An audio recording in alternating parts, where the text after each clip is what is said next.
savoir sur le parler en langue? Je vais expliquer. Dans 1 Corinthiens chapitre 12 à partir du verset 4, l'apôtre Paul nous enseigne 9 types de dons spirituels. Mais en réalité, on peut les répartir en 3 catégories de dons. Écoute ça très bien. En première catégorie, il y a ce qu'on appelle les dons de révélation. Ce sont les dons qui nous permettent de connaître le surnaturel. Et dans cette catégorie-là, on a 3 types de dons. On a la parole de sagesse. C'est un don que Dieu donne à ses enfants pour leur permettre de pouvoir résoudre les situations complexes selon la volonté de Dieu. On a le don de la parole de connaissance. C'est un don que Dieu donne à ses enfants qui leur permet de pouvoir connaître les faits passés et présents. Du genre, il vient voir quelqu'un comme ça. Et puis je lui dis, toi, hier, tu as fait ça, tu as fait ça, tu as fait ça. Aujourd'hui, Dieu veut que tu vois. Donc je parle du passé et du présent. Ça s'appelle le don de parole de connaissance. Et en dernière position, ce qu'on appelle le don de discernement des esprits. Donc c'est le don que Dieu donne à ses enfants qui leur permet de connaître l'origine d'une action ou de l'action d'une personne ou même d'un esprit. Quelqu'un peut agir, mais tu ne sais pas s'il agit de façon bien ou de façon mal. Donc le don de discernement vient te donner de pouvoir connaître ses actions, le fond de ses actions. En deuxième catégorie, il y a ce qu'on appelle les dons de puissance. Et encore dans cette catégorie, il y a 3 types de dons. Il y a le don de foi. C'est un don que Dieu donne à ses enfants pour faire des miracles. Ensuite, on a le don des guérisons. C'est le don que Dieu donne à ses enfants et qui leur permet de pouvoir guérir les malades de façon divine. Et enfin, on a le don de miracle. C'est le don que Dieu donne à ses enfants qui leur permet d'accomplir des actes surnaturels, en fait, qui défient même la loi de la nature. Ah, c'est les dons des miracles. Ensuite, la dernière catégorie, il y a ce qu'on appelle les dons de parole, et dans lesquels il y a 3 encore types de dons encore. En un, il y a le don de prophétie. Le don que Dieu donne à ses enfants pour pouvoir exhorter, encourager ou même diriger. Il faut dire que ce don-là relate les faits passés, présents et futurs. C'est la différence du don de parole de connaissance. Le don de parole de connaissance, là, ça quitte du passé, ça s'arrête au présent. Et le don de prophétie, ça quitte du passé, du présent et du futur. Donc Dieu peut parler de la vie de quelqu'un par exemple, et tu parles par exemple de son passé, de son présent, et tu touches son futur là-bas. On touche ce qu'on appelle la prophétie. Et il y a aussi ce qu'on appelle l'interprétation des langues. C'est la faculté à interpréter les langues pour l'assemblée. Et maintenant, il y a ce qu'on appelle le don de parler en langue. D'ailleurs, je t'explique. Le parler en langue est le don le plus petit, mais le don le plus puissant. Parce que c'est le don qui ouvre tous les autres dons. Le parler en langue. Dieu nous donne ce don-là pour pouvoir prier. Maintenant, il y a 3 types de parler en langue.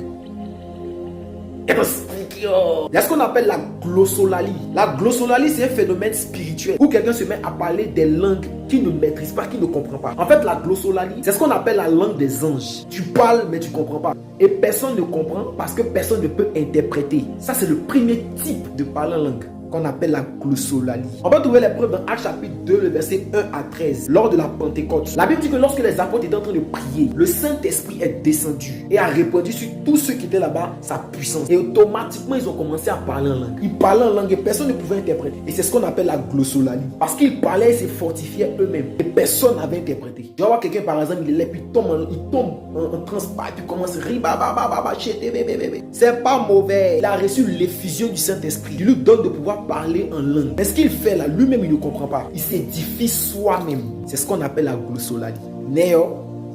Dans Marc chapitre 16, le verset 17, la Bible dit qu'ils parleront de nouvelles langues. Mais quelle est la nouvelle langue? C'est la langue des anges. La langue que personne ne peut interpréter. C'est une langue surnaturelle et spirituelle. C'est ça qu'on appelle la glossolalie. Deuxième type de don, il y a ce qu'on appelle le parler en langue qu'on appelle la zélolalie. C'est un mot grec qu'on peut scinder en 2 parties. Zélo, qui veut dire zèle ardent, et lali, qui veut dire parole. D'où la zélolalie est une parole inspirée par un zèle spirituel. Dans Actes chapitre 2, le verset 1 à 4, on pouvait voir le discours de Pierre. La Bible dit que lorsque Pierre a reçu le Saint-Esprit, il est sorti. Il a commencé à parler. Il enseignait aux gens qui étaient là-bas. Et les gens ont compris Pierre dans leur langue maternelle. La zélolalie est la langue donnée par le Saint-Esprit qui peut te dire que toi tu te mets à parler en langue, mais d'autres personnes ne comprennent en fait la langue là dans leur langue maternelle. C'est-à-dire toi tu parles en langue et d'autres personnes comprennent la langue là dans leur langue maternelle. C'est ça la zélolalie. Et cette langue peut se faire interpréter. Donc le Seigneur utilise cette langue pour pouvoir parler à son peuple, à son église.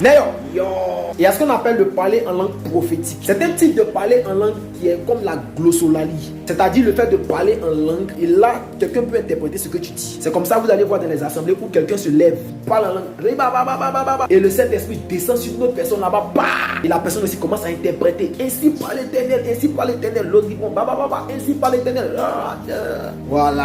Et c'est ça qu'on appelle le parler en langue prophétique. Donc il faudrait faire la différence entre ces 3 types de parler en langue. Donc si vous voyez quelqu'un se mettre à parler en langue lui seul, il n'y a pas de polémique à faire. C'est biblique, ça vient de Dieu. Il est en train d'exprimer ce qu'il ressent à Dieu. Vous savez, la Bible dit que nous ne savons pas prier, mais c'est le Saint-Esprit qui pousse en nous des soupirs inexprimables, des prières qu'on ne maîtrise pas, mais qui viennent de notre cœur. Et ça s'adresse à Dieu. Et c'est Dieu seul qui comprend et nous exauce. Et c'est le Saint-Esprit qui prend notre prière là pour mener ça à Dieu, en sa manière, pour que ça soit agréable aux yeux de Dieu. Pourquoi tu dois demander à Dieu le don de parler en langue? Tu dois demander à Dieu de t'aider, de te donner ce don. Ça va t'aider à prier. Parce que tu ne peux pas faire 1 heure en train de parler en français. Souvent là, tu te perds dans tes mots. Mais le parler en langue, lorsque tu commences à parler en langue, tu peux passer des heures et des heures dans la présence de Dieu. Frère, tu as besoin de ce don. La Bible dit aspire aux dons les meilleurs. Donc aspire à ce don. D'ailleurs, yo, que Dieu te bénisse.